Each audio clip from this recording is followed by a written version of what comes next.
What are you seeing? What are you observing? What's actually happening? Well, the kids, I call them, the students are protesting on the campus. They're breaking school rules. The school is negotiating with them to get them out. But I was up there last Thursday, and the people that were protesting, the students on the lawn, were doing their chants. They were peaceful in that fashion. What was more concerning was the 500 or so students that came out and surrounded the quad, and what was coming out of their mouth. It was vile, it was disgusting, and as a father, those are my kids in college a couple years ago, and I couldn't believe what I was hearing. But those units went there, performed admirably, no issues whatsoever, and we got the job done. So I take offense to some language that's being sent our way. Chief, it sounds like there could be multiple groups. This is not a homogenous group of people, and there's been some speculation. There was a piece in the Wall Street Journal this week. There's been other reporting about who may be actually funding this. You know, these folks have kind of gotten sort of, they've been congratulated by the Iranians and some of the jihadists. Mm-hmm. The NYPD has some of the best counterterrorism operations in the world. Is that something that you're looking into as to, you know, whether or not there could be a terror or a jihadist group that might be funding and organizing these folks? Our Intel Bureau, in conjunction with our federal partners, are looking at this 24/7, 365.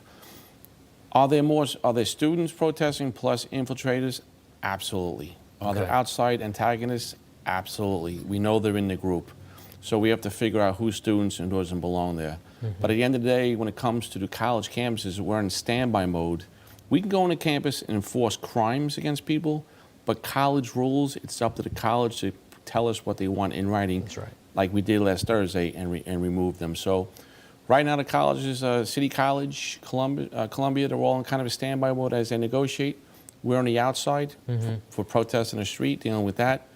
And so far, it's what it is right now, to say the least. Yeah, I want to ask you about this. The protesters getting a visit from someone on campus who herself has been accused of anti-Semitism.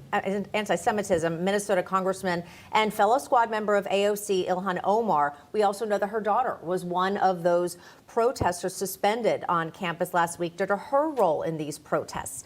I know that you said you're getting, you know, some words that are coming towards you and your team are difficult to hear because they're not true. Does the support of these protesters from members of our law system, or rather lawmakers in Congress, does that undermine your job? Well, you could support peaceful protests. That's all right. Now, you should protest. But what we don't want to support and we don't like is the standing up for hate speech. Call it out when you see it. There's peaceful protesting and it is hate speech. Let's call out the hate speech as universally as a country, as individuals, society, condemn it across the board. And then we can protest, we want to protest. That's all right, and that's a good thing. But do it the right way, no hate. Chief, for our audience's benefit, I just want to make clear, if Columbia University wanted to end this protest today because these kids have disrupted the educational environment, they'd have the right to do so.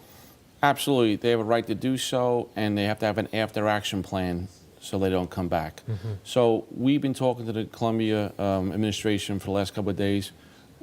We ask them if they need anything. They're in negotiation. They sound like they're making progress, and we're working together to get a resolution to this. But we're on standby, and the NYPD, we're always ready to go at a moment's notice.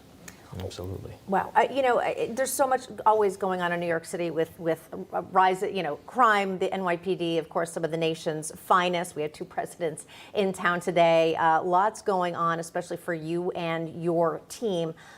When you see, though, some young students, America's future, doing what they're doing, when you see them spewing the hate speech, as you said, some of them were even to your officers, you know, as you said, as a father, as a chief here in the NYPD, how does that make you feel? It must be tough to separate your personal feelings from your job.